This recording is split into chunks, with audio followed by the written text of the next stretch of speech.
Welcome back, everyone. Before we dive in, make sure you drop your thoughts and the lessons you took from this story in the comments. And don't forget to like and subscribe. Let's get into it. The wind outside the hospital moaned, dragging sheets of rain along the windows. Anika blinked slowly, the four in her arms stinging with each tiny movement. The room was so white and sterile. She half wondered if she was still alive or just floating somewhere between memory and oblivion. All she could taste was copper and grief, and the last thing she remembered before the anesthesia took hold was Devon's hand, cool, steady, wrapped around hers. He wasn't there now. Nurses glided in and out, and the TV played low, talking about some football scandal. Anika's phone was silent. Devon should have been here. Devon always said he'd be here. That was their agreement, wasn't it? After everything, after the miscarriages, the layoffs, the betrayals, the family drama, they would always show up for each other. At least, that's what he said last week, when he pressed his lips to her temple and said, "This is just a bump, baby. You're my world." But tonight, the hospital smelled of antiseptic and lies. She woke after midnight. Her throat burned. A paper cup of water waited by the bed, the only sign anyone cared she'd survived the surgery. Her left side ached, but it was the ache in her chest that kept her awake. The ache and the memory of Devon's voice crackling in her head. She pressed the call button for the nurse, but when the door opened, it wasn't Devon who stepped inside. It was Andre, her brother, wearing a look she'd seen too many times, the look that said, something bad happened. He set down a bag of barbecue chips, grabbed her hand, and squeezed. "Where's Devon?" she whispered, trying to sound casual. Andre just looked away, jaw flexing. "He left. Said he had to handle something. Gave me your keys.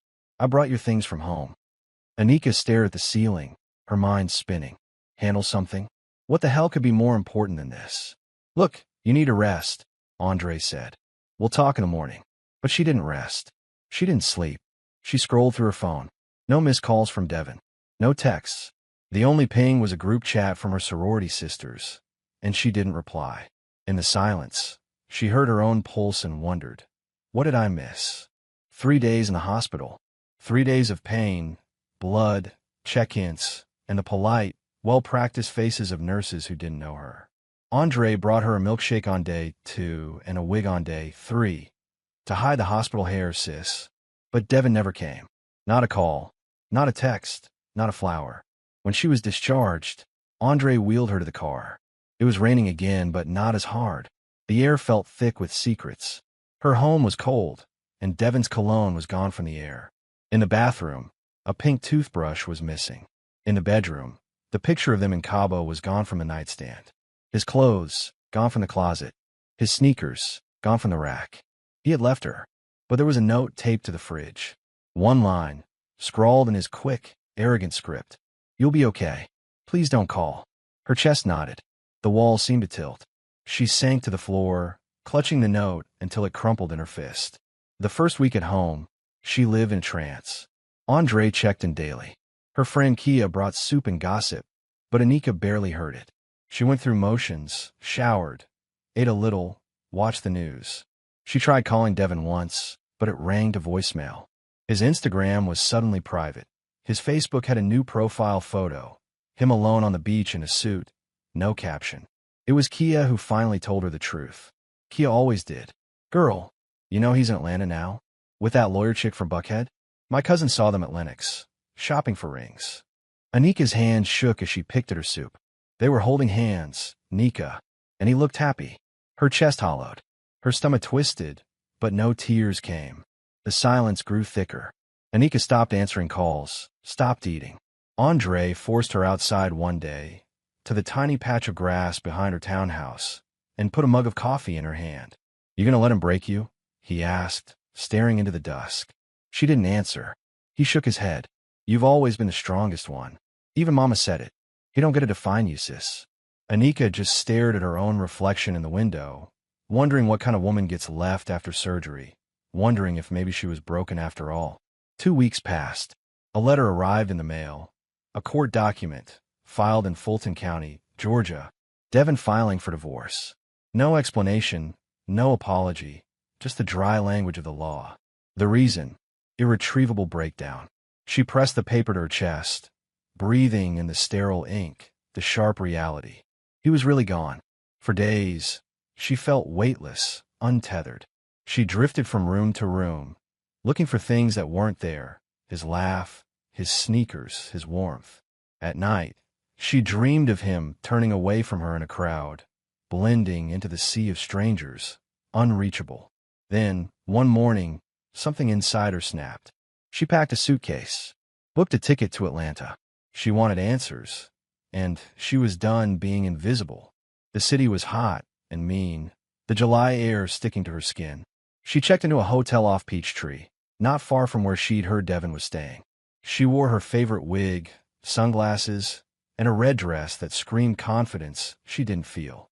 She stalked his Instagram, piecing together clues: a tag photo at a rooftop bar, a blurry shot with a woman whose name she recognized from a lawsuit years ago. She waited 2 days before she found them, arm in arm, outside a courthouse. The woman was tall, light-skinned, hair perfectly straight, a wide diamond ring sparkling on her hand. Devin looked younger, thinner, as if the burden of his old life had been cut loose. Anika watched from her car, nails digging into her palm, until they vanished into a black Mercedes. She didn't confront him. She didn't need to. The truth was plain. He was starting a new life, and she wasn't invited. Back at the hotel, Anika stared at herself in the mirror. Her face was leaner, sharper, older than before. She touched the scar beneath her collarbone, the one no one would see, and realized she'd been cut in more ways than one. The next day, she flew home. She texted Andre, "I'm back. I'm done." She started going outside, walking the block, talking to neighbors again. She let Kia take her out for drinks in Edgewood, let herself be surrounded by laughter and loud, loving friends. She cut her hair. She stopped checking Devin's socials. But in the back of her mind, something else was growing. Something cold, focused, and fierce. She had work to do. She wasn't just a wife, wasn't just a left-behind woman. She was Anika LaRue, and she had built more than a marriage. For weeks, Anika spent her days in her home office. She went through files, spreadsheets, plans. She made calls, quiet, serious calls to lawyers, to advisors, to people Devin never met and never cared to know. She stayed out of sight, refused every invitation, moved like a ghost. Andre worried, but she just smiled and told him, "I'm handling it." He didn't press. He trusted her. Every day, she pieced herself back together, not with hope for Devin's return, but with something sharper: the will to reclaim what was hers, to rise from the ruin. It was early September when the world shifted. News broke out of nowhere. A local tech company called Novatech was being acquired by an anonymous investor. The business press buzzed, trying to figure out who it was, how much it was worth. But no one knew. Devin, meanwhile, was all over Atlanta's social scene, parading his new wife, boasting about a startup he was launching. Anika heard through Kia's cousin that Devin was leveraging every dollar, buying cars, hosting parties, living loud. She watched quietly, patiently, never saying a word. She let him spend, let him brag, let him believe he'd won. But Anika wasn't idle. She was closing doors, cutting ties, transferring assets, moving money. She let Devin think she was lost, depressed, defeated. She played the role so well that even Andre was worried. But behind closed doors, she was negotiating. She was planning. There were phone calls to lawyers in New York, to a financial manager in Houston, to a venture capitalist in Oakland. Her tone was precise, her questions sharp.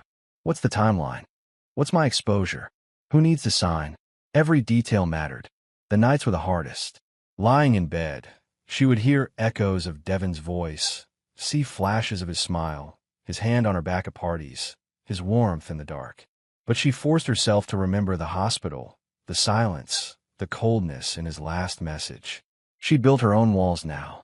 She'd learned to sleep alone. But she was never truly alone. Andre called every day. Kia sent memes and just checking in texts.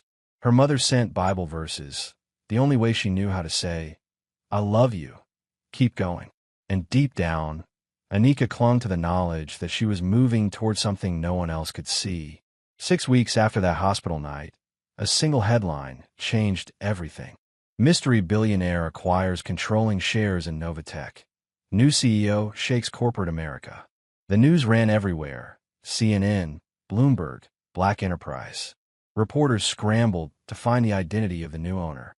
The figure was staggering, a $10 billion deal, the kind of number that echoes across the business world. And then, at a press conference in Midtown Atlanta, a black woman in a tailored suit took the podium, eyes steady, voice even. "Thank you for being here. My name is A.L. Jones, and as of today, I am the CEO of Novatech." In the crowd, no one recognized her as Anika LaRue. Not yet. She wore a new name, a new life, and a look that dared anyone to underestimate her. Devin saw it on TV, sitting in the crumbling condo he'd rented with his new wife.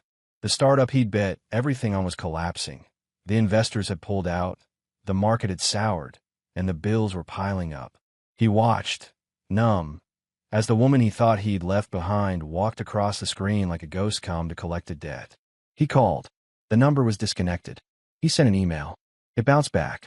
He tried reaching out through Kia, through Andre, through her mother. No one would give him a way in. He was outside, looking in, and the world had moved on without him. Anika, meanwhile, built something new. Her team was sharp, diverse, loyal. She brought in women from Spelman, coders from the West End, designers from Oakland. She worked long nights, led with vision, and never once looked back. She didn't need to. She'd taken the company, the power, the future, and she left Devin exactly where he'd left her, alone, broke, and unworthy of explanation. Her scars healed. Her heart beat steady. And every time she walked through the office doors, the city buzzed with her name. She was no longer someone's wife. She was the storm. If you enjoyed this story, please like, comment, and share this video with your friends. Subscribe and turn on the notification bell so you never miss a powerful story drop.